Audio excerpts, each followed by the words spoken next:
Jamaican girl start to bend it. Bend and then send it. Have the best match in Grenada.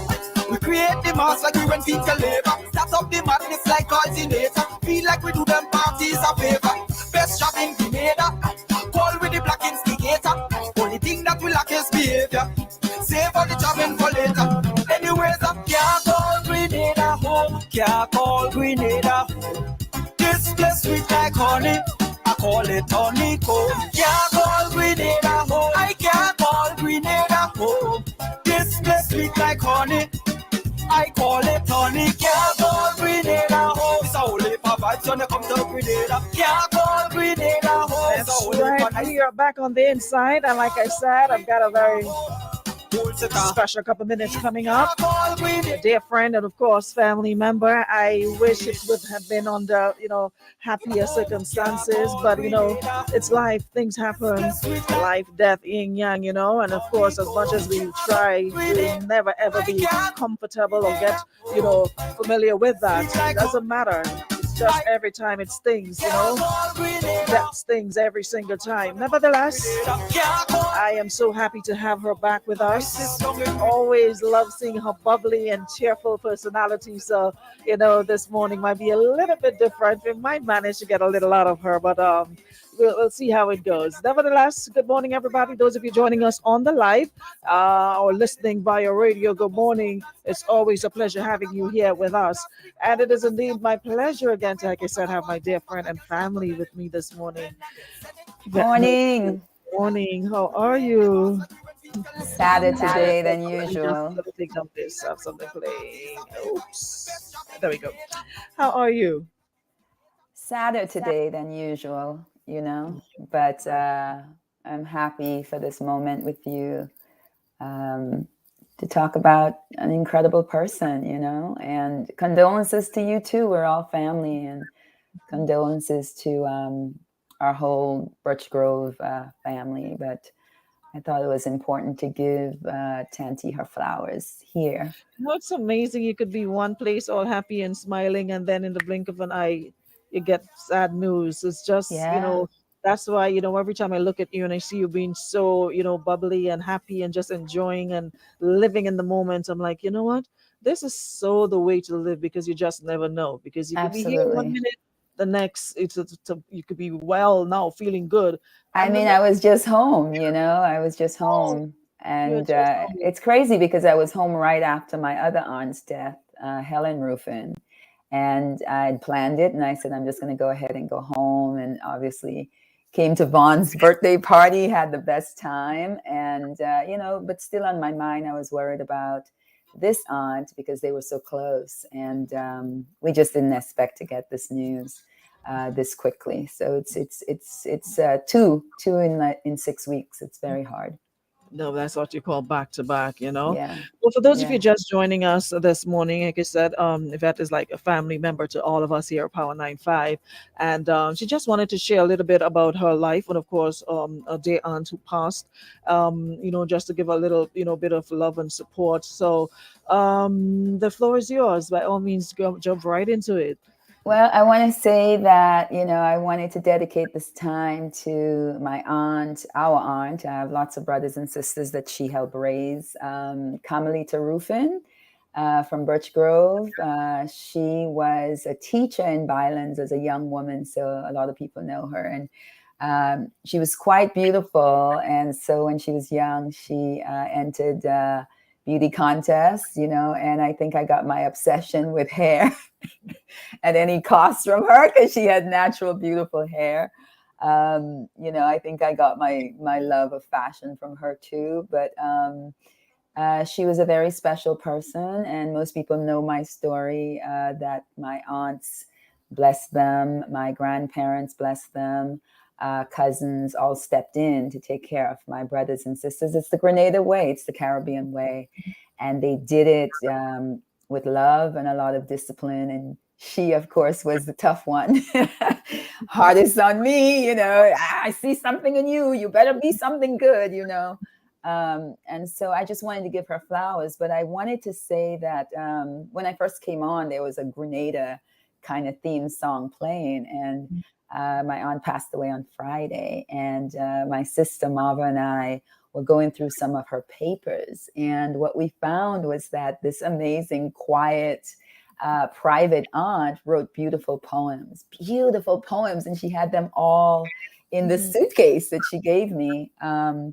And one of the ones I found, I wanted to share just a little bit of it because it's simply called Grenada. It's simply called Grenada. So now I know where I get my deep, deep love and fascination with Grenada. And she wrote this in 1964, probably.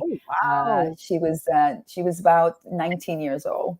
I want to say before I read the poem, in looking back at, her life and when she was born, I realized that she was a baby when she accepted the big responsibility of taking care of me and my brothers and sisters. She was a little girl herself, helping her parents to raise us because she saw greatness in us. And I think that's what aunties and uncles do.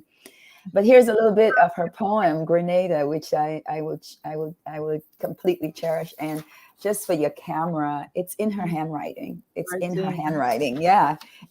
In script, which I hear they're not teaching in a lot of American schools anymore, which is a little crazy, But it says, "Hail victorious morn, the place where I was born is none other than sweet Grenada, with pleasant shores and sand.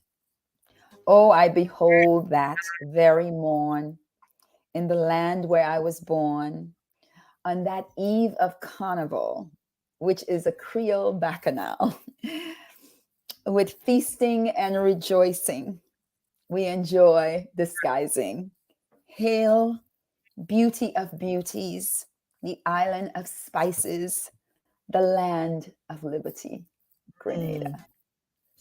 Wow. I cried like a baby when I came across this gem, and many, many more about love and her hope for Grenada. Yeah, it brought some comfort. It brought some comfort. And I just want to say, Runa, first of all, thank you so much for this opportunity.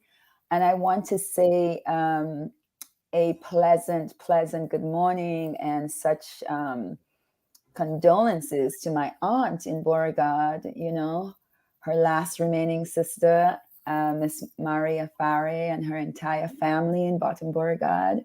I know how she feels, that, and she can't be with us. We're going to provide a YouTube link so our friends and family at home will be able to join us in her service on Monday. So, I just wanted to say thank you, Tanti. And thank you to every auntie and every uncle in Grenada and the rest of the Caribbean diaspora that, who step in for brothers and sisters and take care of us. I was about to ask you that, because many times we have conversations inside the ladies' room, and we see so many women coming forward who are single parents and don't have that support and love of family, the entire family, whether grandparents or the village or whatever it is. So, before we go, I just wanted you to touch a little bit on that, about the importance of being raised by an entire family, and how much it can impact a young person's life and shape and develop and mold you into a good human being. So your thoughts on that, the significance of it, seeing that we have so many single parents raising women and men these days. Yeah. Well, I'll say this. A lot of people are not single by choice, but we have to make the choice to pull other people in to help us. In my mother's case, it was mental illness, and she didn't have a choice in that. And her sisters and brothers said, "You know what? We're going to step in and we're going to help." And I think I sent that to you this morning, telling you that I know for sure I would be nothing. Our grandparents were getting older already. Where would we have been? But then I think back and I said, if not my aunts and uncles, I know that our Birch Grove community is truly blessed. And it's still a community where I feel will step in and help others. And we can't lose that in the Caribbean, in Grenada, because our aunts sacrificed everything for us. They put aside everything for us. Personal love, having their own children, It was all about us all the way into adulthood. I was a grown woman with children, and my aunt was still buying me Christmas presents and still asking me how I'm doing and can you pay your rent? Mhm. And the love was something that sustained us. And I think every child needs that. Sometimes we're not privileged enough to have two parents who love each other. Things happen in families, but I think cousins, uncles, aunts, everybody needs to step in. It's our way of doing things. And I think a lot of people don't understand that. A lot of people don't have any relationships with their aunts and so forth. But Mhm. I think it's very common in the Caribbean, in particular in Grenada, to step in and help your blood. Help your blood. This might be your brother or your sister's children, but it's your children. And I think we've become that generation. My sisters and my brothers, we step in for each other's children. And my nieces and nephews are some of my favorite people. I will cross oceans to attend graduations and birthdays and so forth for my nieces and nephews, because that's really important. It's great for family legacy. And we've got to break all those curses. We've got to break all There that were a lot of family trauma. generational curses and traumas. Yeah, we've got to break that with And I love. always And say to folks, you know what?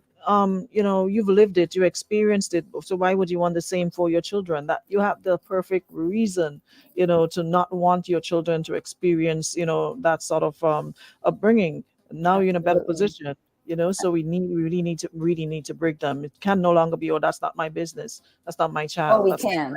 We absolutely can't. I mean, we've seen in this whole last 2.5 years that we belong to each other. We kind of need to stick together. And if families don't stick together, I mean, whatever issues I've had, I'm I'm on the mend. I am making changes. I do not want that sort of toxic thinking and behavior in my life. And I want to remember my aunts, by doing what they've done, spreading love, caring for others, and being intentional and purposeful about it. Yeah, fantastic. So yeah. again, for those of you just joining us, before we go, maybe you can just again send out your love and your condolences and everything, to the rest of the family, and your final thanks, if you wish. Thank you, first of all, to all of you at Power for giving me this opportunity. I'm usually in here smiling and talking about music, but life is that up and down, ebbs and flows, and we just need to stop and give people their flowers and say thank you. The biggest thank you would be to my aunts who have done a tremendous job. I look back now and I just see that they set a path. They built bricks for us to walk on. They cared for us to the very end. The last thing Tanti Lit said to us was, I love you. And we were looking forward to seeing her the Saturday morning, and she decided to gently take her bow that Friday night. As gently as she lived, she died. Exit. And as she lived in love, she told us. She told us she wanted to make sure we knew um, that she loved us. And I will take that. I will take that until my end comes. That I was loved. I've been loved, and I have no other way to be than to love. Those who love. Those who hurt. And we have to break the cycle of hurt and live in love. So thank you to everybody listening. For those of us who have had tremendous trauma here in the U.S., with the massacre that happened in Buffalo, we're suffering with that as well. So to have a personal loss like that, it's tremendous. So I'm working through my own grief, but I know for sure that grief is only present when there's love. So I'm going to stick to that. I love that. And my biggest takeaway: let people know how you feel. Give them the flowers while they're alive. Every opportunity you get to say thank you and I love you, do that. That's right. That's I right. appreciate that. Thanks so Thanks much. again, Aruna. I love you. Thank you Thank so much. you so much. See you again soon. All right. See you All right. soon. You're Okay. welcome. Bye, everybody. So the next time we meet, we'll be in the ladies' room shortly. So I'll catch you guys at the top 11 o'clock. I just wanted to give her that opportunity, and just a reminder to us all that life, it is unpredictable. Like I said, you could be here in the best of health today, and tomorrow you take ill, and before you know it, that's it. So some of the things that we fuss and fight and stress over, sometimes it's not even worth it. It's not even worth the time and the energy. And sometimes you just gotta let things be and learn to let go, and how they say, let go and let God, and stop allowing people to taking our headspace and stress us. And people deal with their own thing. Let people deal with their own thing. Sometimes we buy into people's stresses, and we take it on, we embrace it wholesale. And it's really no good for your own health. Stress does a number on the body. So today, let's all continue to live, laugh, and love as hard as we can, because we never know. We just never know. Alrighty. So I'll catch you guys again at the top 11 inside the ladies' room. Same time, same place. All right.